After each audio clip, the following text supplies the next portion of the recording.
Terang-terangan saja ini paling banyak tukang kulkas tapi tidak tahu yang sebenarnya. Sebenarnya saya unggah dan saya bongkar habis ini, apalagi ini dari dasar-dasarnya. Artinya, misalkan hanya nonton video kemudian ini karena salah tidak di flashing atau harus di flashing, ini saya unggah semua, bahkan dari dasar pengabelan serta sistem. Jadi kemarin ada yang komen, ya ini ngapain ini komen seperti itu. Saya itu tukang kulkas itu tahu justru dari gambar, bukan dari praktek isi freon ataupun tang ampere itu. Anda ingat itu, jadi belajar kulkas ini banyak sekali tukang kulkas yang tahunya hanya isi freon, kemudian ganti termostat, ganti timer, ganti defrost. Nggak tahu caranya. Saya kasih tahu nih. Ini heater setrika, tapi saya akan gambarin. Saya akan gambarin lebih detail tentang sebuah sistem di 2 pintu no frost. Ini kemarin yang komen ini harus dengar ini. Nggak masalah ini. Saya taunya dari gambar ini saya jawab kemarin. Bukan dari ngisi freon. Bukan dari saya urutan apapun ini. Bukan dari guru ini, bukan ini. Jadi begini.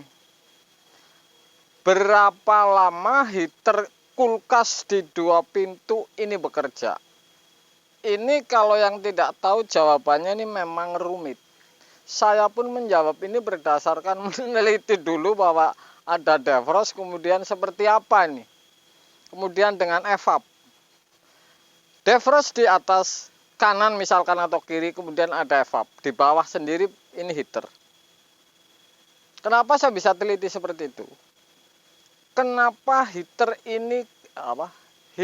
ini kerjanya berapa lama ini sebenarnya? Ini tidak sama dengan timer guys. Jadi ini heater ini bekerja sendiri dikendalikan oleh si defrost. Kalau evap ini leleh, cair semua, defrost ini mutus, heater ini tidak bekerja lagi. Sudah tidak bekerja lagi.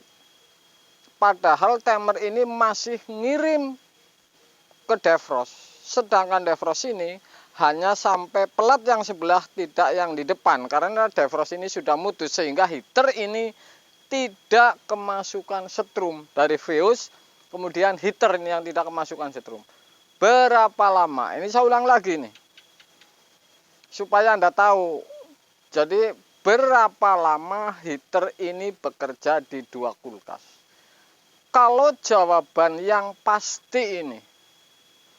Jawaban yang pasti. Kalau penempatan defrost ini di atas misalkan, sudut kiri misalkan di paling atas atau di akumulator masuknya. Mau tidak mau heater ini bekerja otomatis setelah cairnya es di wilayah defrost yang di atas. Kemudian defrost tidak kena dingin lagi, kemudian mutus. Oke? Berapa lama? Ini berapa lama lagi ini urusannya nih? Otomatis kalau tentang lamanya berbagai macam tingkatan ini. Anda perlu ingat juga nih, tingkatan berapa lama. Ada kulkas yang menggunakan elemen pipa, melikar kemudian dipipa. Ada lagi yang menggunakan heater kaca di bawah. Ada lagi yang menggunakan heater kaca di tengah, kemudian paling bawah ada juga. Kalau sudah seperti ini, tetap saja walaupun heater ininya berapa, di posisinya di mana, tentu ini patokannya di defrost. Kalau leleh sudah sampai atas sehingga defrost tidak dingin, kemudian defrost ini mutus sehingga heater ini tidak bekerja.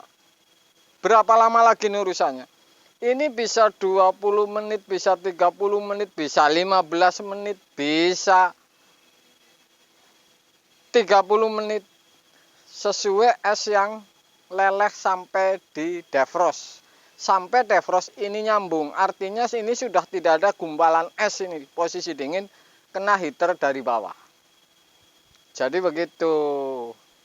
Itu baru pasti ketemu penyakitnya kalau di 2 pintu. Apakah misalkan defrost ini harus ditaruh di tengah atau di atas? Tentu ini ada hubungannya. Kalau defrost di ujung kiri atas, di tengah, atau ditaruh di tengah evap, ini sangat sekali. Artinya, kalau posisi defrost bisa Anda tes. Posisi defrost di tengah, di atas masih ada separuh evap. Heater paling bawah, begitu leleh sampai cair sampai di defrost yang di tengah. Di atas belum cair, sudah pasti ini tekor pembekuan namanya. Defrost ini buru-buru mutus, sudah tidak ada dingin. Jadi masuk ini mudah-mudahan. Kalau taruh di tengah, di atas masih ada evap, kemudian di bawah heater.